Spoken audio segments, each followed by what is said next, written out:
Ini dari grup 11, kelas International Business semester 2, tahun ajaran 2020 dan 2021. Nah, saat ini kelompok kami akan membahas tentang chapter 7, yaitu Government Policy and International Trade. Nah, kami akan, lebih khususnya kami akan membahas tentang Learning Objectives 74 dan juga 75, dan juga closing case-nya.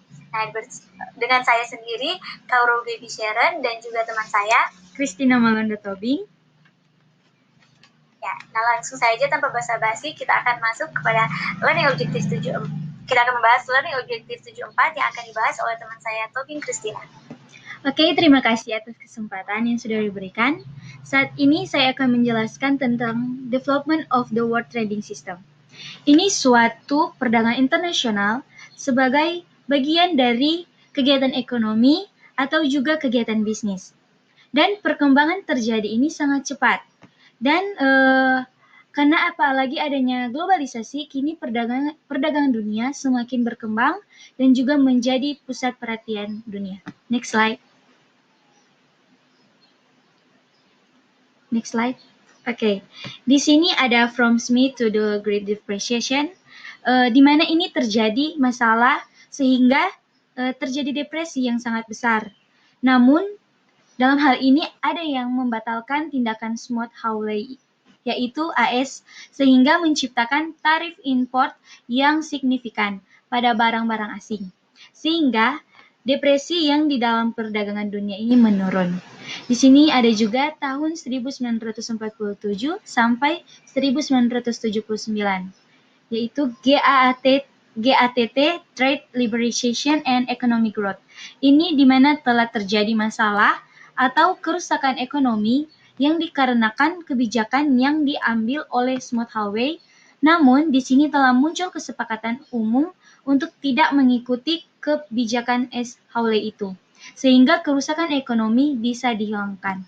Di sini ada juga tahun 1980 sampai 1993, yaitu protectionist trends. Ini telah terjadi sistem perdagangan yang didirikan GTT berada dalam ketekanan, namun banyak negara menemukan bahwa meskipun GTT membatasi tarif ini bisa meningkatkan proteksionisme yang besar di seluruh dunia. Next slide. Next slide, Kak. Oke, di sini ada the Uruguay Round the World Trade Organization, di mana ini layanan Uruguay ini bisa menentukan juga memiliki kekayaan intelektual dan subsidi pertanian. Di sini ada isu perdagangan terkait dengan layanan ini, dan intelektual juga pertanian ditentukan telah menyeret selama 7 tahun. Di sini ada the World Trade Organization. Ini WTO ini mencangkup GATT, kesepakatan umum tentang perdagangan layanan atau GATS, dan kesepakatan mengenai aspek terkait hak asasi dan hak intelektual atau TRIPS. Next slide, Kak.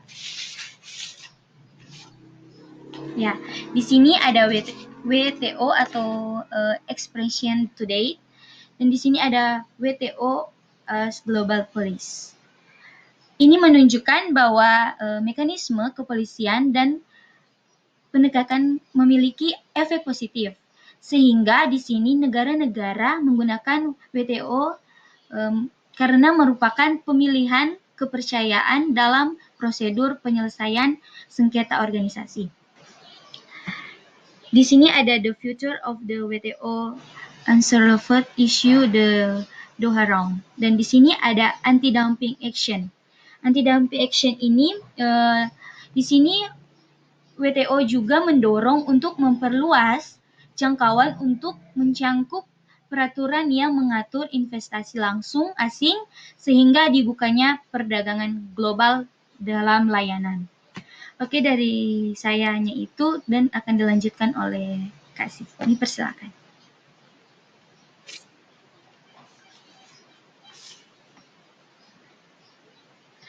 Kak, mute.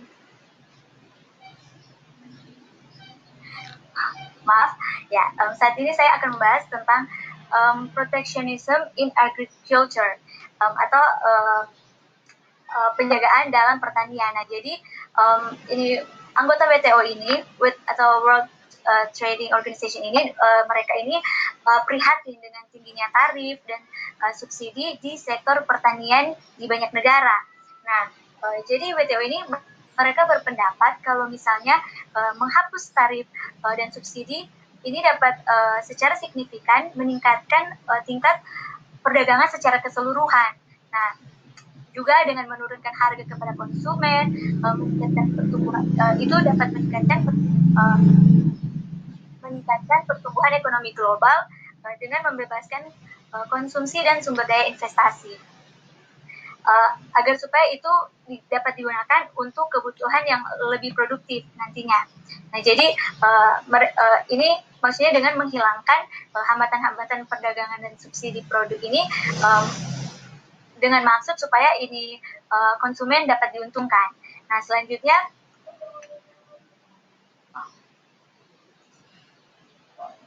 selanjutnya kita masuk pada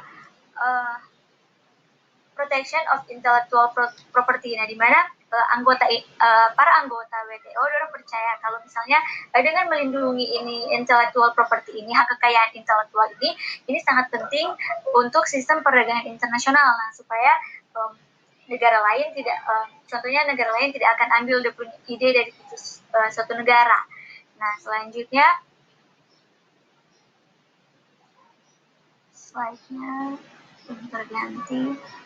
Nah, market access for non-agricultural goods and services, di mana di sini ini WTO orang masih prihatin karena ini tarif jasa lebih tinggi daripada harga barang dan harga barang yang non-agricultural.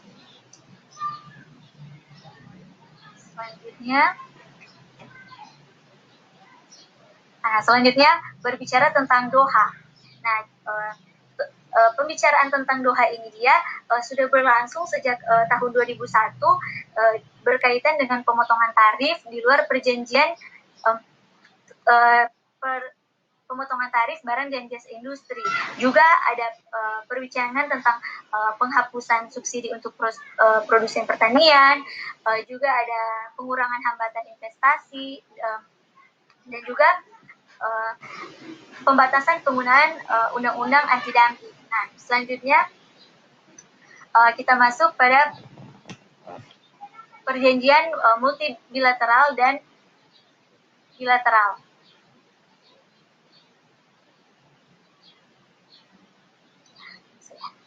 Ya, di perjanjian ini dirancang agar supaya untuk menangkap keuntungan dari perdagangan di luar perjanjian yang saat ini dicapai berdasarkan perjanjian WTO atau World Trading Organization. Nah, tapi ini ada hambatan tarif dengan hambatan tarif untuk menaikkan biaya ekspor produk ke suatu negara. Nah, juga persetujuan tentang bagaimana ini perusahaan ini kuota mereka terbatas untuk melayani suatu negara karena orang punya kuota terbatas yang mau akses ke luar negeri tersebut. Nah, selanjutnya ada ancaman anti-dumping, ini membatasi kemampuan perusahaan untuk menggunakan harga yang agresif untuk mendapatkan pangsa pasar di suatu negara. Selanjutnya, implikasi kebijakannya.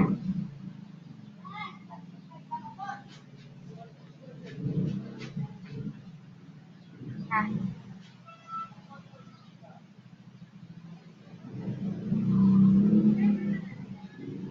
maaf ada kesalahan Ji. Nah, kita masuk di Learning Objective 75, jelaskan implikasi bagi manajer perkembangan sistem perdagangan dunia. Di sini manajer ini mereka ada lebih fokus ke implikasinya, namun ada hambatan-hambatan, safeguarding barriers from strategy and policy implication. Nah, hambatan apa saja yang didapat, yaitu yang pertama, dia punya tarif menaikkan biaya ekspornya. Lalu kuota terbatas. Kuota yang sudah saya singgung tadi, kuota untuk melayani satu negara itu terbatas. Lalu perusahaan-perusahaan juga mungkin orang harus penuhi ada standar syarat-syarat lokal dari negara tersebut. Lalu ada hambatan perdagangan di masa depan nanti yang akan mempengaruhi ini strategi perusahaan. Nah, jadi perusahaan ini perusahaan dapat memainkan peran dalam mempromosikan perdagangan bebas atau hambatan perdagangan. Nah, selanjutnya implikasi kebijakannya. Jadi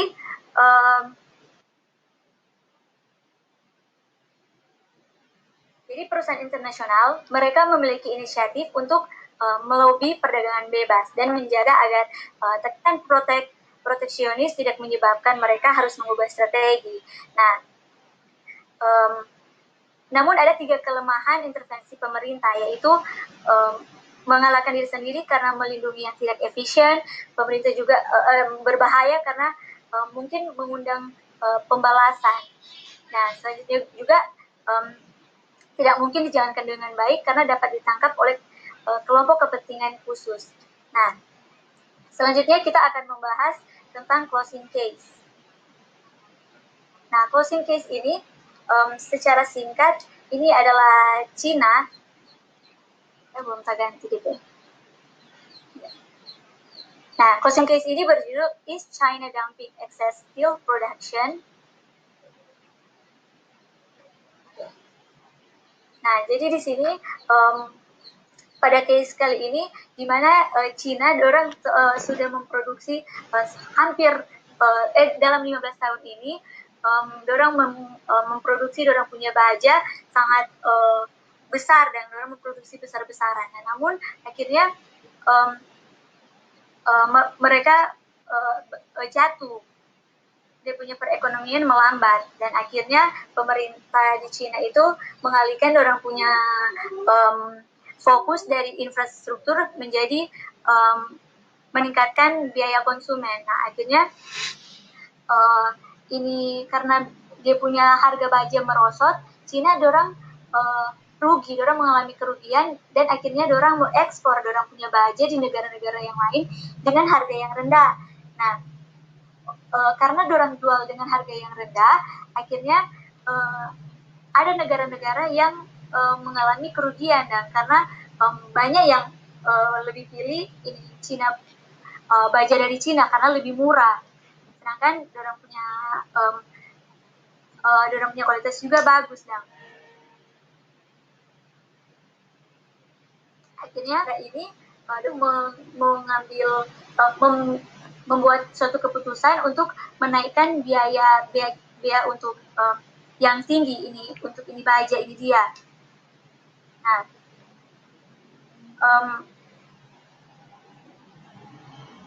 langsung saja ke diskusi kasus. Saya mau sedikit diskusi juga dengan Kristi. Nah, jadi yang pertama, apakah bukti menunjukkan bahwa Cina ini membuang produksi baja berlebih ke pasar dunia?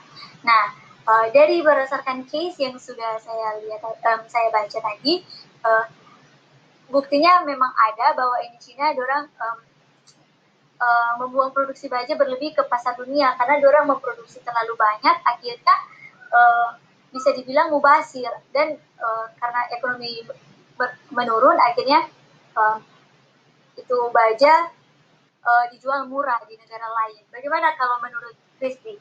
Ya, menurut kita ya sama dengan Kak Gaby bilang, karena terlalu banyak diproduksi maka mereka itu menjual dan memberikan ke pasar dunia yang lebih banyak juga. Nah, ya. Nah, selanjutnya nomor 2. jika tidak ada tanggapan dari negara lain, berapa lama Cina bisa menjalankan kebijakan ini. Nah, seperti di pre-case ini, itu sudah dijalankan selama 15 tahun. Bayangkan, itu ada 15 tahun, itu sudah lama. Jadi, kalau misalnya tidak ada kebijakan dari kalau misalnya negara lain cuman kasih biar dan ini Cina mau bikin, negara lain bisa rugi kan, karena orang-orang atau perusahaan-perusahaan yang membutuhkan baja akan lebih prefer memilih Cina karena di Cina lebih murah. Nah, nomor 3, siapa yang dirugikan oleh tindakan ini? Siapa yang mungkin mendapat manfaat? Nah, kalau menurut saya, seperti yang sudah saya baca, yang dirugikan oleh tindakan ini itu negara-negara lain. Nah, karena negara-negara lain juga kan ada orang punya negara yang memproduksi baja, namun karena ini Cina dorang besar-besaran dorang jual ke negara-negara lain, akhirnya banyak yang lebih memilih ini Cina. Jadi Cina yang lebih mendapatkan manfaat. Cuma Cina ini kan dorang jual karena dorang sama dibilang jual rugi. Nah, jadi namun jadi ada sama-sama ada ruginya, seperti itu menurut saya. Kalau menurut itu bagaimana? Ya menurut kita sama, yang di mana yang dirugikan itu oleh negara-negara yang lain, karena baja mereka mau bilang dang sama nih ndak laku, karena ini Cina ini menjual dorang baja-baja yang banyak dang yang dijual ke pasar dunia, sehingga yang mendapat manfaat itu di Cina, gitu Kak. Oke, nah nomor 4, kebijakan alternatif apa yang mungkin dikejar Cina? Apa biaya dan keuntungannya dari kebijakan alternatif ini bagi Cina? Kalau menurut saya, seperti di case tadi, mungkin alternatif dari Cina ya karena mereka juga tidak mau rugi kan. Nah, tapi kalau menurut saya, karena sebaiknya jangan, kalau misalnya mereka sudah tidak fokus lagi ke infrastruktur, lebih baik produksi bajanya dikurangkan saja, karena nantinya akan merugikan negara lain kalau misalnya ini Cina menjual harga yang lebih murah. Nah, biaya dan keuntungan dari kebijakan alternatif ini, biayanya akan memakan biaya karena dia punya produksi cuma sedikit, nah. Jadi DP penghasilan cuma sedikit. Namun DP keuntungan juga sama aja. Kalau misalnya Cina mau jual di negara lain, orang akan